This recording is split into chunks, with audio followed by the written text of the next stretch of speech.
আজ তৈরি করব দারুণ স্বাদের দারুণ টেস্টি একটা রেসিপি। তো আজকের রেসিপি হলো আমার গন্ধরাজ টমেটো কাতলা রেসিপি।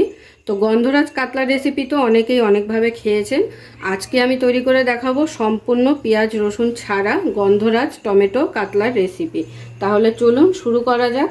এই রেসিপিটা কিন্তু খেতে দারুণ টেস্টি হয়। তাহলে আজকের রেসিপি হলো আমার গন্ধরাজ টমেটো কাতলা। তো গন্ধরাজ টমেটো কাতলা কারা কারা খেয়েছেন অবশ্যই কমেন্টে জানাবেন। একদমই অন্য পদ্ধতিতে আজকের এই গন্ধরাজ টমেটো কাতলাটা তৈরি করে দেখাবো আপনাদের। তো তার জন্য আমার লাগছে কাতলা মাছ। তো এখানে আমি 8 পিস কাতলা মাছ নিয়েছি। এবারে কাতলা মাছটাকে প্রথমে ম্যারিনেট করতে হবে আমাদের। দিয়ে দিচ্ছি আদা বাটা, কাঁচা লঙ্কা বাটা,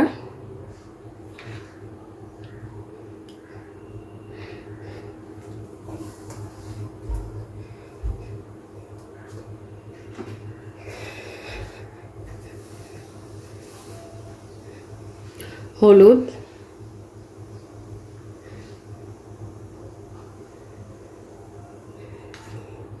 স্বাদ অনুযায়ী লবণ,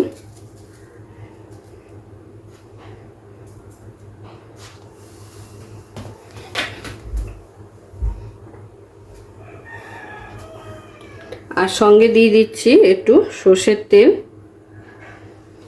গন্ধরাজ কাতলার রেসিপি কিন্তু এর আগে অনেকেই অনেকভাবে খেয়েছেন, কিন্তু আজকে আমি কিন্তু একদম সম্পূর্ণ পেঁয়াজ রসুন ছাড়া তৈরি করে দেখাবো। দিয়ে দিচ্ছি একটু গন্ধরাজ লেবুর রস,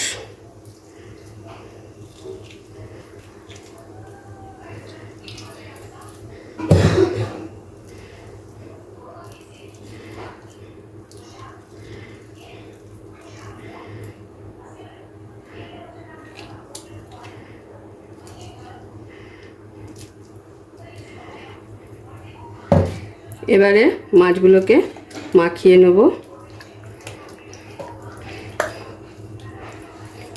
পেঁয়াজ রসুন ছাড়াও কিন্তু অসাধারণ লাগে। যারা এখনো পর্যন্ত খাননি অবশ্যই একবার ট্রাই করবেন পেঁয়াজ রসুন ছাড়া। আর পেঁয়াজ রসুন দিয়েও কিন্তু করা যায়, কিন্তু যদি কেউ মনে করে পেঁয়াজ রসুন খাবেন না, তো এইভাবে রান্নাটা একবার করে খেয়ে দেখবেন, খুবই অসাধারণ লাগে খেতে। তো মাছটাকে খুব ভালো করে ম্যারিনেট করে নিলাম। এরপরে ভেজে নেব মাছগুলো। আর এই যে মশলাগুলো, এই মশলাগুলো একটু ছাড়িয়ে কিন্তু মাছটাকে ভাজবো। আর এই মশলাটাও কিন্তু আমাদের কাজে লাগবে। তো এবারে মাছগুলো ভেজে নেওয়ার জন্য কড়াই বসিয়ে দিয়েছি, আর কড়াইতে দিয়ে দিচ্ছি সর্ষের তেল। পুরো রান্নাটা কিন্তু সর্ষের তেলে হবে।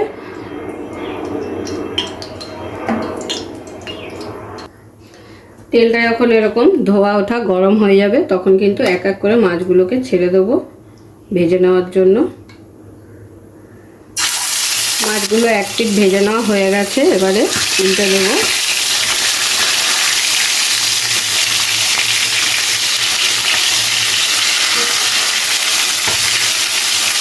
এবারে এই তেলের মধ্যে ম্যারিনেট করা যে মশলাটা সেটা দিয়ে দেবো।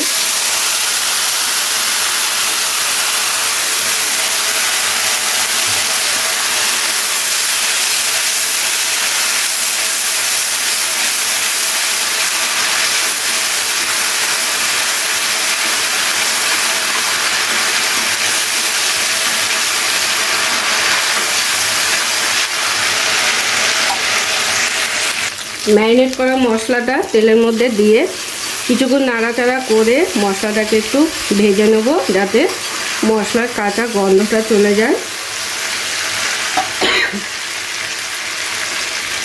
এরপরে এখানে অ্যাড করে দেবো টমেটো পিউরি। টমেটোটাকে দিয়ে আবারও খুব ভালোভাবে কষিয়ে নেব।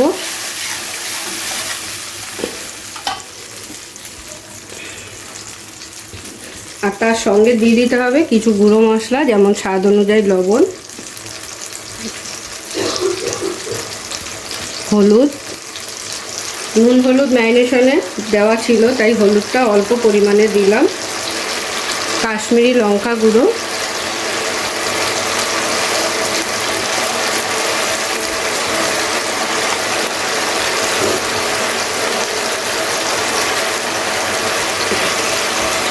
আর ঝালের জন্য দিয়ে দিচ্ছি লাল লঙ্কা গুঁড়ো, যেহেতু এখানে কাঁচা লঙ্কা অ্যাড করেছি তো সেই জন্য অল্প পরিমাণে দিয়ে দিলাম। এবারে সমস্ত মশলাকে একসাথে খুব ভালোভাবে কষিয়ে নিতে হবে।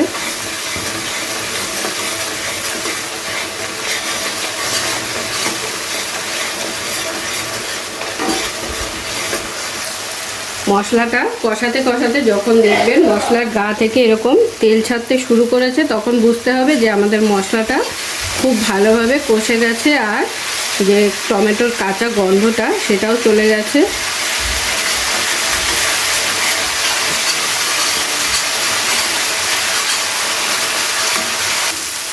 এবারে দিয়ে দেবো ফাইনালি এখানে গ্রেভির জন্য জল।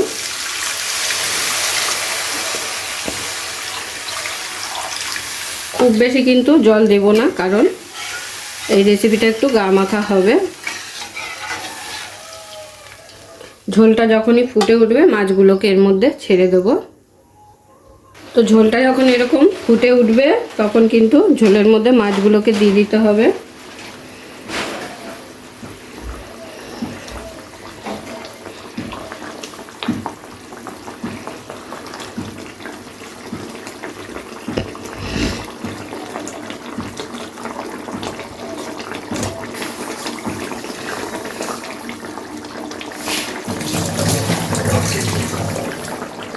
আর তার সঙ্গে দিয়ে দিচ্ছি কটা গন্ধরাজ লেবু স্লাইস করে নেওয়া। এবারে ঢাকনা চাপা দিয়ে গ্যাসটাকে লো টু মিডিয়ামে করে বাকি রান্নাটা করে নিতে হবে। প্রায় 5 মিনিট হয়ে গেছে, আমি ঢাকনা চাপা দিয়ে রান্নাটা করে নিয়েছি। এবারে একবার হালকা করে নাড়া দিয়ে দেখে নেব।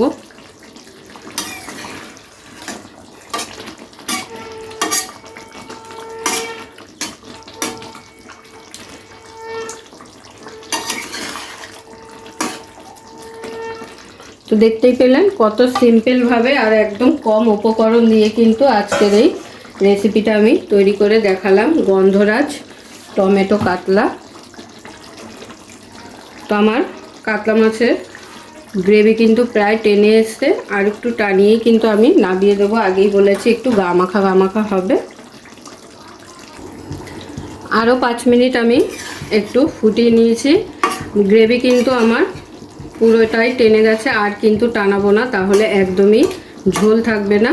তো এইভাবেই কিন্তু নামাতে হবে, খুব বেশি ঝোলও না আবার খুব বেশি একদম মাখাও না, হালকা এরকম গ্রেভিটাই কিন্তু নামাতে হবে।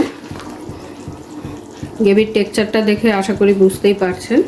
তো এবারে আমি গরম গরম সার্ভ করে নেব। তো 2 থেকে 3 মিনিট আমি রেস্টে রেখেছিলাম ঢাকনা চাপা দিয়ে। এবারে কিন্তু আমি গরম গরম প্লেটে সার্ভ করে নেব।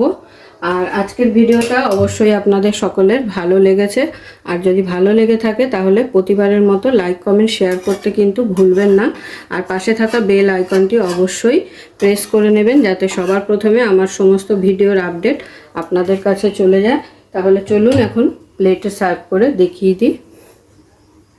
পুরো ভিডিওটা দেখার জন্য সকলকে অসংখ্য ধন্যবাদ। এরকম আরও নিত্য নতুন ভিডিও দেখার জন্য চ্যানেলটি অবশ্যই সাবস্ক্রাইব করে নেবেন, আর পাশে থাকা বেল আইকনটি প্রেস করে নেবেন নতুন রেসিপির আপডেট পাওয়ার জন্য।